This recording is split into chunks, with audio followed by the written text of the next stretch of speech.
Joe Biden, creepy Uncle Joe, has decided today officially launching his bid for the presidency in 2020. Now, of course, that is not a surprise to us in any way, shape, or form since we've been covering him and his antics for over a decade now. We're going to show you old confrontations we had with him and why ultimately he's one of the worst presidential candidates. There's a whole lot of things going on around the people he hired, allegedly racist remarks. We're going to get into that. But Jason, let's just get into this video. You never saw it. I never saw it. We're going to be reacting to it live to, of course, Joe Biden's announcement. And also, he allegedly is asking Obama not to... come on. There's so many things to get into. But introduce this clip.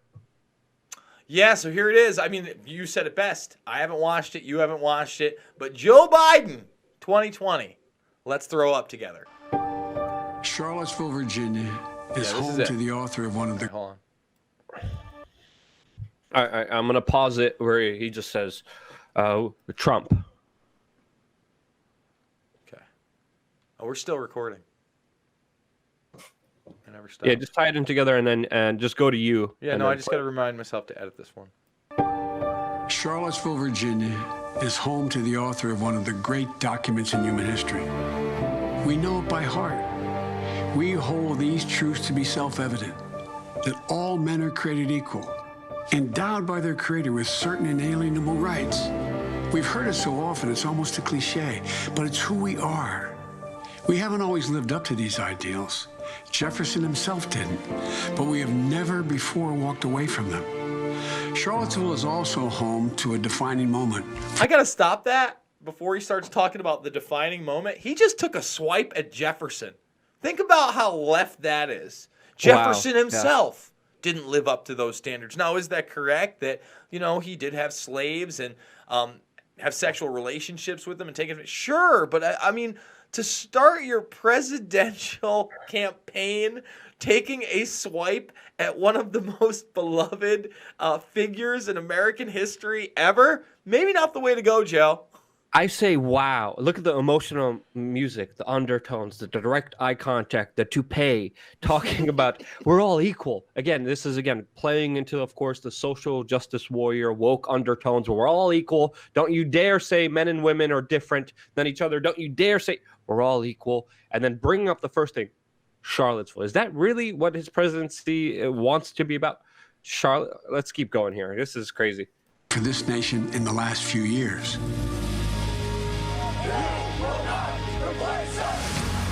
It was there on August of 2017 we saw Klansmen and white supremacists and neo-Nazis come out in the open. Their crazed faces, illuminated by torches, veins bulging and bearing the fangs of racism. Veins bulging and bearing the fangs of racism. Guys, I'm not endorsing this. I think it's absolute insanity. Race-based politics, especially racial supremacy politics, makes me want to vomit. Certainly not how I would start my run for the presidency of the United States. Certainly wouldn't try to play up on an event that's already been overplayed and overused by the media to divide people and not bring them together. But let's keep going. Let's see what else. I mean, this is emotional manipulation at its best here. That he's the undertones, the words that he's using here, and this is really this is really the main thing you're going with. I mean, not jobs, not everything else that people actually care about. This again, he's playing into the larger kind of undertones, which I believe are going to make him lose. But let's keep going here. Chanting the same anti-Semitic bile heard across Europe in the 30s. And they were met by a courageous group of Americans. And a violent clash ensued. And a brave young woman lost her life. And that's when we heard the words of the President of the United States that stunned the world and shocked the conscience of this nation. He said there were, quote, some very fine people on both sides. I want to stop it. Fine people on both sides? Oh, he raised his eyebrow. So let's just stop. Now, what he just showed you were violent clashes at a rally with laughable tiki torches that shouldn't have really threatened anybody, but really made them feel bad for these people. Now, the next day when the protests happened, aside from the lunatics that were clearly white supremacists, there were other people there that weren't bearing the Southern flag, that did not have Nazi regalia, that were not white supremacists, that were simply saying, hey, maybe we shouldn't tear down this statue. That's all. Now, the media focused in on the clash, and Trump simply said, hey, wait a minute, there were just some people, he meant, protesting history. Now, we can have the debate whether we should have these type of monuments up, but mob rule should never tear them down. Yeah. And then categorizing a whole list of people that might want history preserved. Again, some of those people were very bad, but all of them is bad. And then playing it up with his raised brow and into the racial diversity of this country. I can't stand it, Luke. Trump specifically, because he's quoting Trump now. When he's quoting Trump, he forgot an important aspect of that quote, where Trump said, quote, I'm not talking about the neo-Nazis and white nationalists because they should be condemned totally. That's what Trump said in that same statement. All right. Biden already is going off a bigger misnomer, lying to the American public, and the people are smart now. We have, Creepy Joe, we have cell phones. We could communicate. We could actually fact check stuff. It took me literally 30 seconds. Be like, Trump said Nazis, full quote, looked up the full quote, and now you're assuming here, now you're trying to, of course, poop the scooch, as they call it here. You're trying to, of course, sell this larger idea, which, again, you look at the full comment based on hooey. Let's keep it going. He's got a raised eyebrow. I better take him seriously. Serious. It's raised.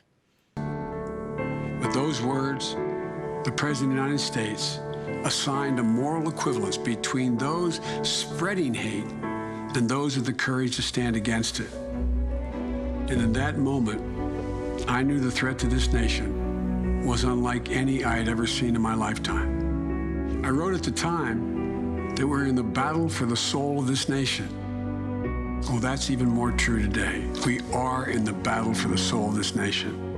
I believe history will look back on 4 years of this president and all he embraces as an aberrant moment in time. But if we give Donald Trump 8 years in the White House, he will forever and fundamentally alter the character of this nation, who we are. And I cannot stand by and watch that happen. But you could stand by right after 9/11 and then meet with the head of the Pakistani ISI who funded the hijackers and stand before the American people and never tell them that, never acknowledge it until the young man below me, Mr. Radowski, asked you twice on camera. I mean, you didn't want to acknowledge that funding came from the Pakistani ISI. Oh, and then we never actually took military action against them under not only you as a senator, but then you as a vice president, sir. So what the hell are you talking about, Joe? You've already fundamentally changed this nation and the world for the worse. You make me sick, old man. I don't want you as my president. Should we continue? Yeah, how many times has he sold out the American people for special interests? We're not talking about him just being a vice president. We're talking about him being specifically a senator. He's been a senator for a very long time. He's been a very mainline politician that has advocated for some of the horrible, worst policies in the United States, for war, for imprisonment. You look at his policies. Many people are saying, hey, you look at his old comments, you're like, hey, he's actually the racist here. You look at some of the people are bringing up old comments. I don't think it's worth doing that now. This is a video, by the way, from 2008, 11 years ago. That's when I was young. I'm an old man now. But 11 years ago, I'm confronting Joe Biden. Like, hey, man, what the hell is up with you meeting with the financiers of 9/11? Why did you let them go? Why isn't there more information? Literally asked him this on I believe 3 separate occasions. Totally lied through his teeth, said it never happened, even though in other interviews it said it did happen. You got to watch the full interviews. We'll just have the link down below so you guys could see the videos for yourself. But absolutely, the first thing he's coming out with, race, social justice warrior, we're all equal. Trump is bad. Trump is Hitler. Meanwhile, of course, being disingenuous with the truth. Let's keep. Is there more to this crazy video? Oh, we're not done yet. We got a little bit more of old Joe telling us how our nation will be fundamentally changed, as if he hasn't been part of that in a negative manner for some time, as the establishment hack politician who also wrote an op-ed back in the day, How I Love to Learn, or Learn to Love the New World Order. The core values of this nation, our standing in the world, our very democracy, everything that has made America, America is at stake. That's why today I'm announcing my candidacy for President of the United States. Folks, America's an idea. An idea that's stronger than any army, bigger than any ocean, more powerful than any dictator or tyrant. It gives hope to the most desperate people on earth. It guarantees that everyone is treated with dignity and gives hate no safe harbor. Let me just stop it there. Guarantees dignity, gives hope to those people that need it. You think that the people that were drone striking, the civilians we're killing in Afghanistan that we did a report on earlier, you think we're giving them hope, Joe? Huh? Is that dignity, Joe? Are we leaving Afghanistan? Oh, no, that's right. We expanded Afghanistan under Barack Obama and you as the vice president. You never tried to get us out. Is that dignity, Joe?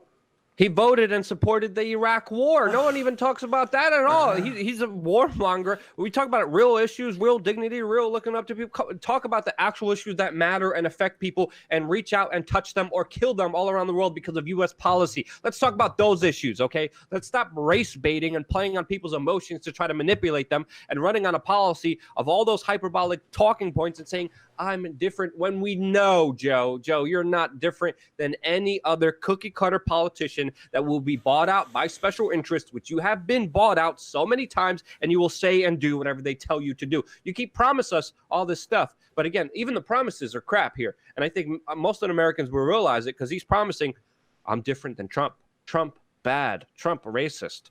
And again, I have to contend that we're not fans of Trump. We've been critical of Trump. You look at Trump in the celebrity culture, the Hollywood culture. He had his own show. He was big in the entertainment industry. Not one accusation of him being racist. Positive things even said about him by Mike Tyson and supporting Mike Tyson. Not one thing ever said about him publicly that I have seen about him being racist. But now Joe Biden pretty much running on this, which I call bullcrap and disingenuousness. Let's keep it going. It instills in every person in this country the belief that no matter where you start in life, there's nothing you can't achieve if you work at it. That's what we believe. And above all else, that's what's at stake in this election. We can't forget what happened in Charlottesville. Even more important, we have to remember who we are. This is America. This is America, and I raised my eyebrow at the again. 2020, Biden. I can't do it, Luke. Listen, we didn't even have to talk about all the creepy videos out there of him touching women inappropriately, touching girls inappropriately, touching children inappropriately. I'm appalled that a man like this is not only able to be at the upper echelon of politics, but be totally and completely untouchable criminally when he is absolutely one of the people that was involved in getting us into these wars in the Middle East that we are still not out of. Biden 2020. I'm watching him right now on television. He stopped his creepiness, hugging and sliming, and I saw him just literally give a fist bump right now. I'm literally watching him right now. He's keeping his distance. He's not being as obnoxiously uncomfortable as he usually is. But even Jason, Barack Obama doesn't even want to support him. There's another article saying, quote, I'll win on my own. Joe Biden says he asked Obama not to endorse him as he finally throws himself into 2020 race by taking fight to Trump for the soul of the nation, who hits back by saying welcome to, and then of course Trump answered back by calling him Sleepy Joe. So that's going to be another big talking point in here. We'll see if it sticks, but politics is absolutely insane, and it's just about the kind of mind control aspect of trying to convince you that someone else is different. And trust me, when it comes to mainline politicians, cookie cutter politicians that work for special interests, there's no one more cookie cutter than Joe Biden. That's our take on it. Jason, anything else you want to say? And do you want to close it off here? No, that's about it. That's about as much mouth vomiting as I can do watching Joe Biden announce his 2020 run for the day.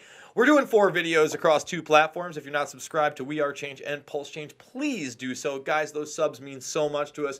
Get more of this message out there that you're not seeing in the mainstream. I mean, people are coddling this guy on the left, and then the right is attacking all the wrong things. They're not going to talk to you about Pakistani funding in 9/11. I can promise you that. Make sure to ring that bell for notifications. Share this stuff on social media, but most importantly, get out there and be the change you want to see in the world.